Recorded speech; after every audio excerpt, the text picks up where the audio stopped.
Yes, yeah. Union TV. We have an interview with Erica Zeitlin, yeah, I want to pronounce it correctly, with the union AFSCME, which is one of the biggest unions in America, a very great union. And you pretty much represent government and public workers, no? Right, so AFSCME stands for the American Federation of State, County, and Municipal Employees. And here in Los Angeles, I work at AFSCME District Council 36, which represents about 54 autonomous local unions. Wow.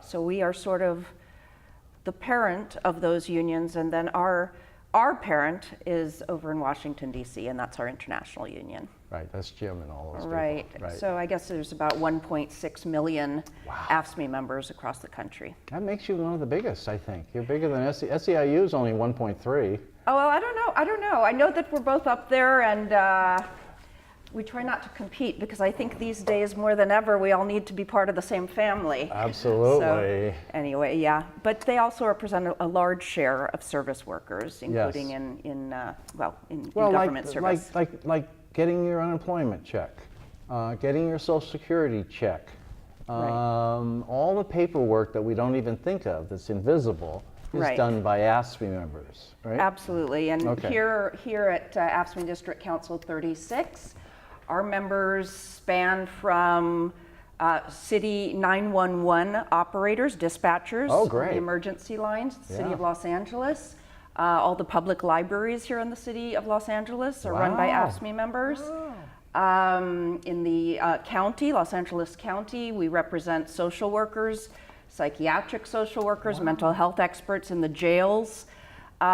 We even represent zoo veterinarians in the LA Zoo. So we really run the gamut here. And moreover, one of our units represents, talk about people, unsung heroes, people that are never thought about. The mechanics that work on the fire engines and the paramedic helicopters. Yes. So these are the people behind the scenes. Right. You know, toiling behind the scenes, working on the equipment that would otherwise, make a life-saving emergency, impossible. So, Right, absolutely, yes. Yeah. And I know, and when I started looking at the union, I realized that all the people that are in the offices and stuff like that behind, out of sight, are the AFSCME workers doing all the Right. work that we expect that make the society work well, Right, and now there's all this talk of government shutdown once Yes, again. yes. And I sort of have to laugh because I don't think, like you said, most people even think about what something like that means Right. in day-to-day life. In their life, yes. Government workers are, first of all, are like the rest of us. I mean, there's no difference. They go to work and they work hard and Right. they're dedicated to what they do. The difference is it's in public service. And so the rest of us are essentially dependent upon those services that they provide. Absolutely. And yet nobody really thinks about that. So they just think about government workers. The media is not good about showing the important workers who produce everything that's necessary for us to have our life. They just do the necessary life and not the workers who are behind it. Right, exactly. And that's AFSCME. AFSCME is that they don't take credit, but without them, you would be in trouble. Okay. So now May Day has been called by the LA Fed to protest deportations and a just generally negative thing out of Washington.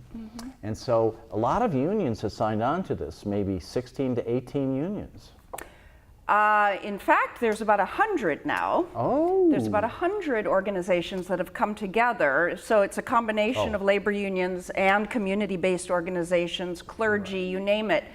And yeah, here in Los Angeles, we're obviously at the epicenter of the struggle to protect immigrants, provide humane conditions, not treat them as criminals. They're not all bad hombres, as our president likes to believe. How about new Americans? Yes, exactly. How about the whole history of America being a melting pot of immigrants? Yes. Including Mr. Trump, who actually has a German last name, and his ancestors changed that so that it would sound more American. But, there's a million reasons why people should be marching on May Day. Okay. Whether it's for immigrant rights or women's rights or attacks on Muslims and Jews, you name it. But it's also the attack on labor unions. But, exactly, but you know, as a member of the labor movement, I would say this year is one of the most important years to get out there. Yes. I would like to see all Los Angeles out there marching alongside us, because really we have unprecedented attacks on working families today. Yes. Thanks to, you know, the hateful rhetoric coming out of Washington, D.C. these days. Yes.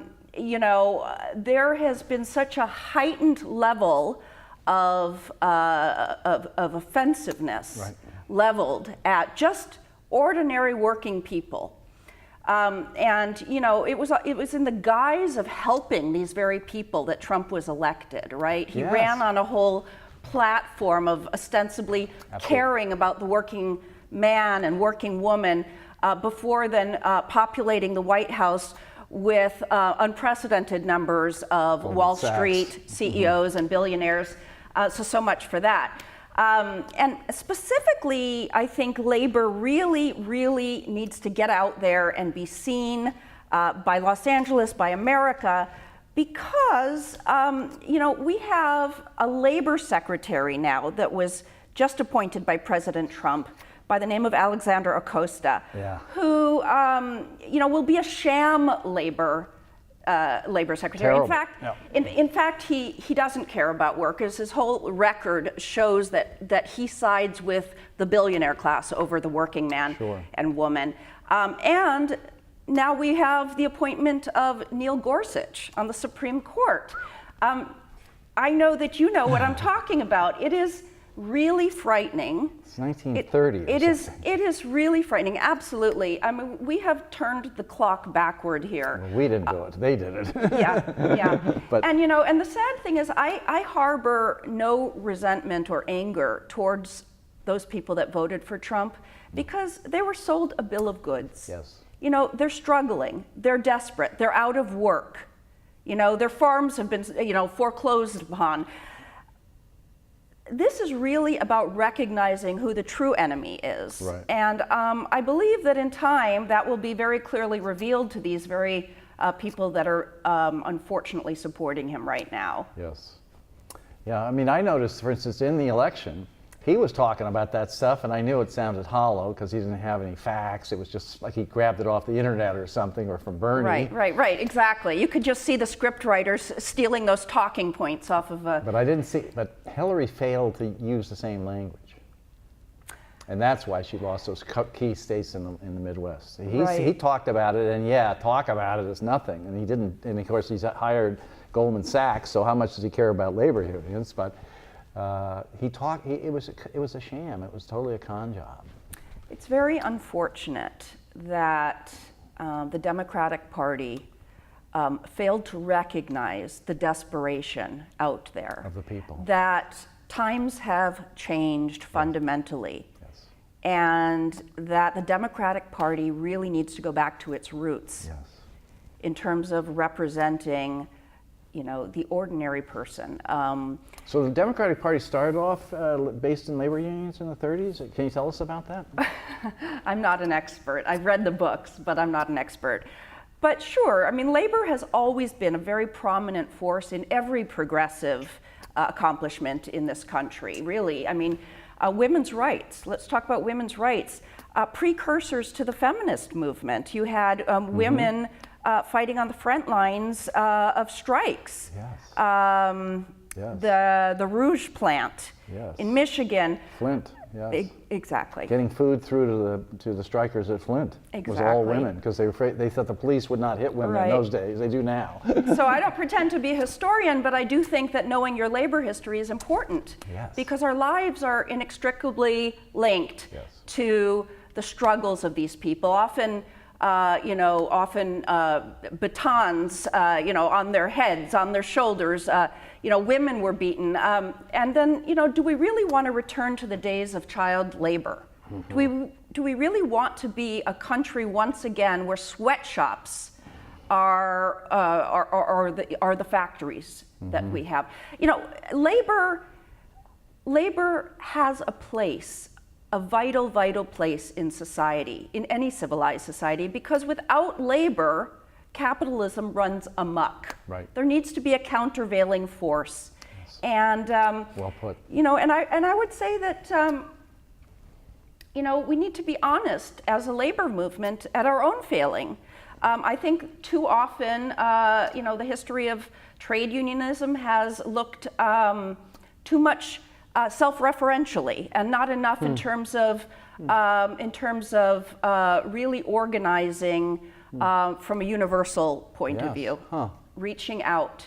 Interesting point. Nonetheless, I think the real problem in terms of the diminishment of the labor movement has been 40 years of brainwashing by the right wing. Yes. And so, you know, it's been very difficult for labor to...